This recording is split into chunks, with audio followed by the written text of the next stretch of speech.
Hello students, let's finish the back exercise of chapter acid, base and salt. Now 4 questions are remaining. We have finished with the 10th up to 10th question. HCl का magnesium के साथ reaction और acetic acid का magnesium के साथ reaction. Now the next question is fresh milk has pH 6. So we are talking about milk which is fresh, है ना. यहाँ पर ये फोकस किया है कि फ्रेश मिल्क अगर आपने उसको ला के फ्रिज में रख दिया है, उसका कर्ड फॉर्म किया है, वो खराब हो गया, तो उस केसेस में डिफरेंट केसेस में जो पीएच है वो चेंज हो सकता है. इसलिए यहाँ पर स्पेशली बार बार मेंशन किया हुआ है fresh milk. So fresh milk has pH 6. How do you think the pH will change as it turns into curd? Very easy answer. जो मिल्क होता है, ठीक है, मिल्क, यहाँ पर मिल्क का जो नेचर है, यानी उसके अंदर क्या प्रेजेंट होती है, लैक्टोज शुगर प्रेजेंट होती है, ठीक है. तो मिल्क को जब कर्ड में चेंज करते हैं तो ये जो शुगर है ये किस में चेंज हो जाती है, curd, milk to curd, and lactose sugar changes into lactic acid. Okay, so obviously जब मिल्क का यहाँ पर जो पीएच है 6 है ना, अभी 6 है, तो जब वो प्योर एसिड बन जाएगा एसिडिक फॉर्म में तो और भी कम हो जाएगा.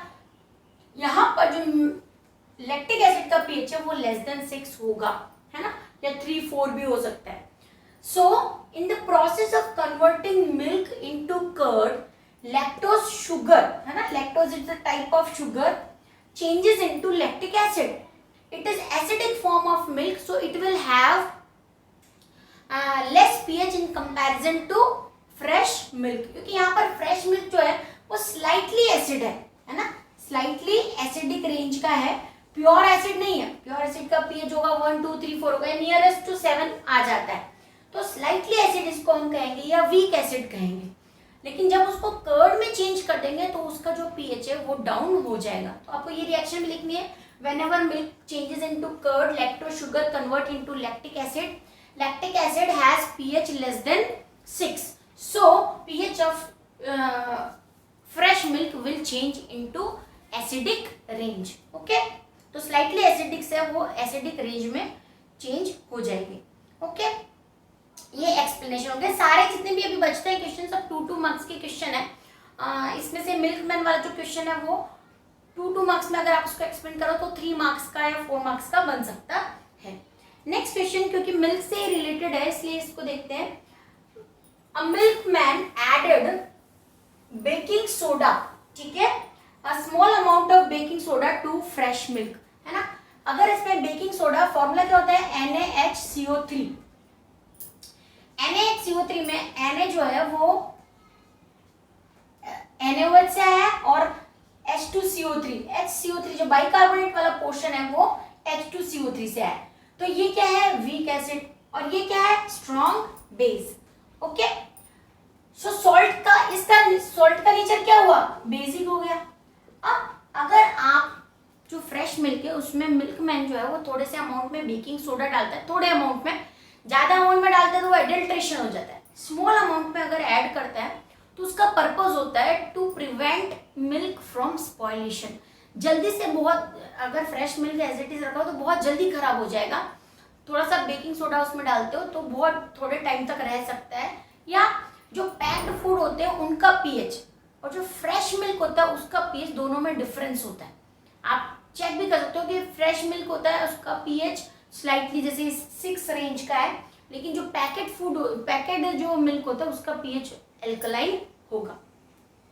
ठीक है, तो milkman added small amount of baking soda in fresh milk to prevent it from spoilation and it will he can keep milk for longer time because reason is because of baking soda milk, the pH of milk changes into alkaline, है ना. तो वो slightly acidic से थोड़ी alkaline हो जाती है और थोड़ा long time तक रह सकती है. Okay, now the next question is why does milk take a long time to set as a curd? Obviously पहले जो milk था fresh milk उसका pH 6 था. अब उसको कर्ड में चेंज होना है तो कर्ड का पीएच सपोज करो 3 और 4 हो जाएगा, है ना.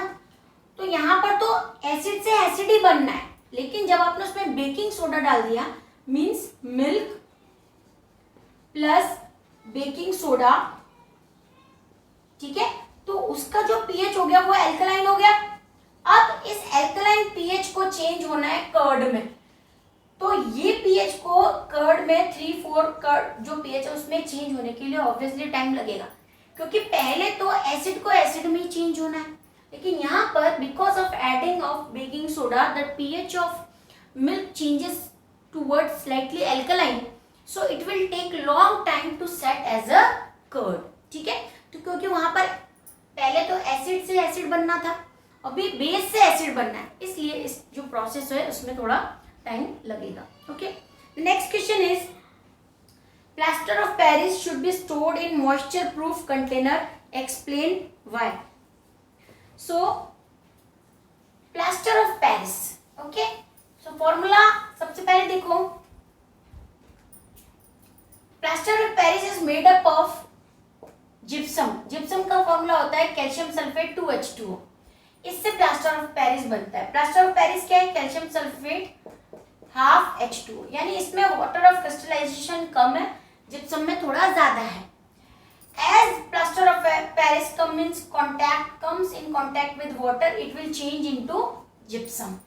जैसे वो मॉइस्चर, अगर इसको मॉइस्चर प्रूफ में नहीं रखा तो प्लास्टर ऑफ पेरिस वाटर के कांटेक्ट में आएगा और वो किस में चेंज हो जाएगा, जिप्सम में चेंज हो जाएगा। एंड जिप्सम क्या होता है, एक सॉलिड फॉर्म होता है, सॉलिडिफाइड फॉर्म होता है। Plaster of Paris soft form है इसका, कैल्शियम सल्फेट का, तो after reaction with water it will get solidified and changes into gypsum. So it is important to prevent reaction of water with plaster of Paris. That's why it is also used in moisture proof container or stored in moisture proof container, so that it can be the reaction can be prevented with water and solidified form of plaster of Paris will not form। ठीक है, तो यहाँ पर ये reaction भी लिखना important है कि यहाँ पर ये हाफ H2O इससे वाटर से रिएक्शन करके इसमें चेंज हो जाता है, इसलिए यहाँ पर मॉइस्चर प्रूफ रहना इंपॉर्टेंट है। Next is what is a neutralisation reaction, है ना, हमने डिटेल में किया है न्यूट्रलाइजेशन रिएक्शन। एक्चुअल में आप जब एक्सप्लेन करने लगोगे तो आप क्या लिखोगे, सबसे पहले neutralisation reaction is acid and reaction between acid and base. इसकी जनरल रिएक्शन क्या होगी, acid plus base gives salt and water. Okay, so ये रिएक्शन जनरल रिएक्शन होगी। अब इसमें एक्सप्लेन कर दिया कि whenever acid and base react they will form salt and water, है ना, this is known as neutralisation reaction. This is the common reaction between acid and base. Now two example में आप कोई भी एग्जांपल ले सकते हो, HCl प्लस NaOH ले लो, स्ट्रॉन्ग एसिड स्ट्रॉन्ग बेस, और एक एग्जांपल ले लो वीक एसिड CH3COOH और वीक बेस NH4OH। दोनों से जो सॉल्ट बनेंगे NaCl बनेगा यहाँ पर, और यहाँ पर बनेगा अमोनियम एसीटेट CH3COONH4, और वाटर जो होगा वो कॉमन होगा। तो टू एग्जांपल में आपको टू रिएक्शंस लिखनी है न्यूट्रलाइजेशन की, कोई भी रिएक्शन लिख सकते हो, है ना। सॉल्ट के नेम लिखना इंपॉर्टेंट है, नीचे केमिकल के नेम रिएक्शन में लिखना इंपॉर्टेंट है। 4 रिएक्शन मैंने आपको न्यूट्रलाइजेशन में समझाई, उसमें से आपको एनी 2 रिएक्शन लिख देनी है for explaining neutralisation reaction. It is basically acid base reaction, ठीक है। न्यूट्रलाइजेशन रिएक्शन का मतलब हमेशा ये नहीं होता कि न्यूट्रल सॉल्ट बनेगा। हमने यहाँ एग्जांपल दिया है, लेकिन आपको पता है कि सॉल्ट जो है वो एसिडिक और बेसिक भी होते हैं अगर आप स्ट्रॉन्ग पार्ट लेते हो तो, ठीक है। तो वहां पर कंफ्यूज नहीं होना है कि न्यूट्रलाइजेशन मींस न्यूट्रल सॉल्ट बनना, ऐसा नहीं होता। लास्ट क्वेश्चन है give 2 important uses of washing soda and baking soda, ठीक है। डायरेक्टली बुक में दिया हुआ है 3 to 4 यूजेस दिए हुए हैं। अब ये इंपॉर्टेंट है कि अगर आपको सपोज करें क्वेश्चन आता है, आपको फुल में से फुल 2 मार्क्स अगर आपको चाहिए तो आपको यूजेस इंपॉर्टेंट यूजेस लिखने पड़ेंगे, ठीक है। अगर आप ये बेकिंग सोडा में लिख के छोड़ दो to used in cake and pastries and baking, है ना, ये यूज है, करेक्ट है, बुक में भी दिया हुआ है, लेकिन आप इसके इंपॉर्टेंट यूजेस लिखो जैसे वॉशिंग सोडा का आप लिख सकते हो, it is use as a cleaning agent in detergents, है ना, for use in clothes and other objects, है ना, ऐसे लिखो सिस्टमैटिकली। क्लीनिंग एजेंट होता है ना, डिटर्जेंट में यूज करते हैं वॉशिंग सोडा, फॉर्मूला लिख दो वॉशिंग सोडा का Na2CO3। फिर बेकिंग सोडा NaHCO3, है ना, it is use for baking purposes, food industries, है ना, for different items of food, ये तो हो गया। फिर दोनों के इंपॉर्टेंट यूज क्या है? वॉशिंग सोडा का एक इंपॉर्टेंट यूज है permanent removal of hardness of water, तो वाटर सॉफ्टनर की तरह भी वॉशिंग सोडा यूज होते हैं, ठीक है। तो एक ये यूज लिखना है आपको for softening of water. And in baking soda में आपको इंपॉर्टेंट यूज लिखना है फॉर एंटासिड। एंटासिड क्या होता है ये मैं एक्सप्लेन किया है मैंने आपको। It is use, baking soda is good antacid because it neutralizes the excessive acid from acid when acidity occurs। तो एक टाइप का मेडिसिन की तरह भी यूज होता है जब हमको एसिडिटी होती है या स्टमक से एक्सेसिव अमाउंट में एसिड रिलीज होता है, तो it neutralises that acid, so it is known as antacid. तो वहां पर ये एंटासिड वाला यूज और बेकिंग सोडा में और वॉशिंग सोडा में वाटर सॉफ्टनर, है ना, या इसको आप for softening of water, water softening में इसका यूज होता है, ये एक यूज इंपॉर्टेंट है, ठीक है। कई बार क्वेश्चन डायरेक्टली भी पूछते हैं कि the salt which is used as water softener या the salt which is used in medicine antacid, ठीक है, तो आपको उसमें लिखना है। एक गुड एंटासिड का एग्जांपल भी दे सकते हो मिल्क ऑफ मैग्नीशिया, या जिसको हम बोलते हैं magnesium hydroxide. So in this way we have finished with the chapter.